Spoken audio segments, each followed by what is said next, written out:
start by thanking my beloved Jyoti sir and team JPEF, not only for this opportunity but for all the opportunities that he gives us in our career.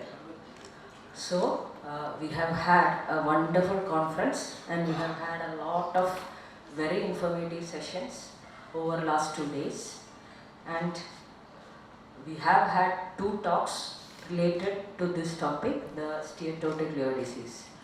But as you all know who attend JPEF annual convention, here at JPEF annual convention, we ensure that we bring all those new updates that has happened in the field of diabetes technology and related comorbidities in the last 1 year in detail, and we make sure that everyone who attend the conference walk out updated in such a manner that they can start executing these updates from the very next day, whichever is relevant to their practice. And I know this change is relevant to all of us who practice diabetes, because we have been so used to hearing those terms, the NAFLD, the NASH, the fatty liver, but from the middle of last year, NAFLD is no longer there, the term is not there. So we should try and remove that term from our tongue tips, from our pen tips, and start practicing telling and writing this name. So I will just stress upon this nomenclature change, why it happened, a little bit in detail about what is the change and what impact this has on our current AASLD practice guidance on NAFLD. So this is the most common chronic liver disease affecting more than 30% of the global population, and this is why it was vital that the global liver community unite around a affirmative, non-stigmatizing name and diagnosis. So what was the previous diagnosis, or what was the problem with the previous diagnosis? The previous NAFLD definition said more than 5% of the hepatocytes display macrovesicular steatosis. Actually, it's a histological diagnosis in the absence of a readily identified alternate cause of steatosis, like medication, starvation, monogenic disorders with little or no alcohol intake, defined as less than 20 grams per day for women and 30 grams per day for men. And it included NAFL with mild inflammation and NASH, which was characterized by inflammation and cellular injury. This was the previous diagnosis. So it looked like steatosis present, but nothing else can be identified as the cause, then you put it as NAFLD. So it was felt that the nomenclature was not good enough. First, the term non-alcoholic did not accurately capture the etiology of a disease. A disease has an etiology. It's not that everything else has been ruled out, so it is NAFLD. Then the term fatty was considered stigmatizing by a lot of people, and the individuals with risk factor for NAFLD, like a patient with diabetes who consumes alcohol more than 20 grams per day in a female or 30 grams per day in a male, which forms a chunk of population, they were not categorized as NAFLD and they were excluded from all the trials, all the studies. And recognition of the fact that etiology or biological process that contribute can overlap. So this all led to the strong need that the nomenclature had to change. So under the leadership of AASLD, it was decided that NAFLD had to be renamed, and these 5 key questions had to be addressed. First, what was the issue with the current nomenclature and can that be addressed? What is the importance of steatohepatitis in the disease definition and endpoints? How should the role of alcohol be accounted? How the name change might affect the disease awareness, trials and regulatory approval pathways? And can the alternate name reduce heterogeneity and allow for future advances? So, for this, a multi-society effort under the leadership of AASLD, EASL and Latin American Society through a process called Delphi Consensus Process, which is a well-approved process. Experts met, discussed, there was a rigorous methodology, and the 264 nominees from all over the world, 56 countries represented, 4 rounds, and at the end, these were the terms that came out. So instead of NAFLD, the term which was most accepted was metabolic dysfunction associated steatotic liver disease. Instead of NASH, the term accepted was metabolic dysfunction associated steatohepatitis. And in those people with alcohol intake, actually the term MAASLD was there, but because that included AASLD in it, it was changed to MASLD or metabolic dysfunction and alcohol associated liver disease. So this defined MASLD with a definite set of criteria, not a diagnosis of exclusion. Universal agreement was to err on the side of being inclusive, minimize patient heterogeneity, simple, readily available, easily measurable parameters. The criteria selected to align with the cardiometabolic risk factors already established, and this criteria was submitted to a pediatric hepatologist panel and they adapted it for pediatric use. So this was, in summary, the term fatty was not there, it has been renamed as steatotic liver disease, and the term steatohepatitis, that is NASH, was retained, means it was changed to MASH.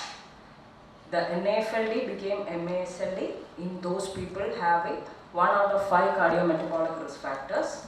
Then this new category, that is a major change, this new category of MET-ALD came in, NASH became MASH, and those without cardiometabolic risk factors and without other identified cause came under cryptogenic SLD. So these are the 5 cardiometabolic risk factors. Presence of one is enough, like BMI, FBS, BP, triglyceride or HDL. Any one of this is enough. A patient having diabetes will readily fall into it. The pediatric criteria is slightly modified version of the same. This was put forward by everyone who presented this topic. So it's an umbrella term, steatotic liver disease. Then we apply the metabolic criteria. If metabolic criteria is satisfied, we ask whether he has any additional risk factors like alcoholism. If alcoholism is present, we quantify the alcohol intake. If it is less than 30 gram per day in a male, we label them as MASH or MASLD. If it is more, then there is a spectrum based on the amount of alcohol intake. If it is more than 60 gram per day, then we label it as alcoholic liver disease. And a steatotic liver disease with any other cause can be labeled as based on that etiology, and if no other cause, cryptogenic. So it came into being on June 24th, it was accepted and all the societies endorsed it. And what impact does it have on the previous data? We have a lot of data on NAFLD and we have a lot of clinical trials running. So several studies were conducted to look into the matter, and the population that formed the NAFLD trials were relabeled or reassessed based on the new definition, and it was found that there was near complete overlap. So all the data that is there for NAFLD can be applied to MASLD. So all the studies that are ongoing, studies on natural history, biomarker validation, for all those trials, just the name has to be changed, everything stands. But it allows for coexistence of more than one risk factor, that is MASLD plus autoimmune hepatitis, MASLD plus viral hepatitis. So if the patient has got metabolic criteria, he has MASLD, and on top of that he can have other risk factors too. So dual pathology was possible, and this made it possible that these groups who are having more than one etiology can be studied separately. Their natural history, diagnostic markers, treatments, there can be certain differences which till now we don't know. Now this opens up opportunity for research as a category. And one major change is this category, the MET-ALD.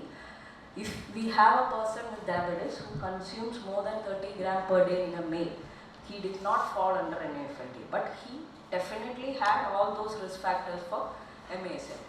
So this category was renamed as MASLD, and I am sure if we take the alcohol history correctly, we will be putting this name on our case sheets a lot. So any male who consumes more than 30 grams of alcohol per day but less than 60 grams of alcohol per day with metabolic risk factors should be labeled as MASLD. So to make it simple, in the way we take the alcohol history, if we consider that he consumes something like a whiskey, rum, which has 40% alcohol, if we consume one large peg, that is 60 ml a day, then it is okay, it will be less than 30 grams per day. But if it consumes more than 2.5 pegs a day, then it will come under 60 grams of alcohol per day. So the category that we see, who give us the history that maybe 2 pegs before dinner or around 3 to 4 packs on weekends, all fall under this middle category, and we did not have a label for these people for a long time. So these are the people who come under MASLD. Spectrum can be on this end or that end. So we can easily ask them what sort of beverage, how many packs. If less than 1 large pack, they fall under MASLD. More than 1 pack, less than 2.5, they fall under MASLD, and more than 2.5, maybe they fall under ALD. So ALD is different because in them the alcohol is considered to play the major role in their outcome. So what does this new nomenclature have on the already published AASLD practice guidance, which just came out last year? The beginning of the last year, AASLD came up with this practice guidance for NAFLD, and in the middle of last year, in 2023, the name change was officially launched. So AASLD at the end of last year, they published this new update where they clearly mentioned this name change, and they told how it is going to impact the previous guideline that just came out. So it was found that because of the near complete overlap, all the recommendations that are there in the AASLD practice guidelines that came out early 2023 can be applied to this new name MASLD as well. But there is a group where there is steatosis, but they don't have cardiometabolic risk factor. They should be grouped separately and they should be studied separately, and this forms a new group or new group in whom research is open, and the term NASH will be directly replaced by MASH, at risk MASH, MASL, MASLD, and this new category, which in previous category the definition excluded people who consume more than 30 grams of alcohol per day, they were grouped under MASLD. So this is the algorithm which was shown by yesterday's speakers like Matthew Jones sir, where instead of just labeling people as fatty liver or MASLD, we had to risk stratify them using a very easy tool like a FIB4. If the FIB4 comes less than 1.3, we can just follow the map. If it is more than 1.3, we can look for the next tool, which is a 2D elastography. And if that comes more than 8, that is intermediate or high range, we have to refer them to the hepatologist for further evaluation and management, and to assess whether they need a biopsy, they need higher evaluation like a MR elastography. So as a clinician, as a diabetologist, our role is to pick up MASLD, any ultrasound which shows steatosis. We have to label them as steatotic liver disease, apply the metabolic criteria, see whether it is satisfied. If it is satisfied, ask for the alcohol intake, and then label them as MASLD, MASH or MASLD. Then do a FIB4 scoring on them. If it is less than 1.3, then just follow them up. If it is more than 1.3, do a fibroscan or a 2D elastography, or if you have no option, you can send them for further evaluation. This is the algorithm that was there in the AASLD criteria and applies for MASLD too. And the treatment also is the same, only the name changes. But it opens up several new opportunities for research. One is this group called The steatotic liver disease without cardiometabolic risk factors, there they can be studied separately. The group with MASLD, they can be studied separately, because already studies have started looking into the outcomes in different groups. It may be different in different groups. So MASLD group, what is their cardiovascular risk? What is their risk to progress to decompensated cirrhosis? So it can be different in different categories. So it allows for research to occur in category-wise manner. Maybe in future we may know that the FIT4 score which we apply for MASH or MASLD may be different for MASLD. We don't know about such things, but now we have option to study that group separately. This is a decision tree which sums up everything which has already been mentioned. So remember, from today when you walk out, make sure the term NAFLD is removed from your tongue tip as well as your pen tip. Start writing MASLD, MASH and MASLD, which we have to write because that is one category that we see. Take their alcohol history, quantify alcohol, and if it falls under less than 30 gram, less than 1 type, MASLD, more but less than 2.5 MASLD, more than 2.5 ALD.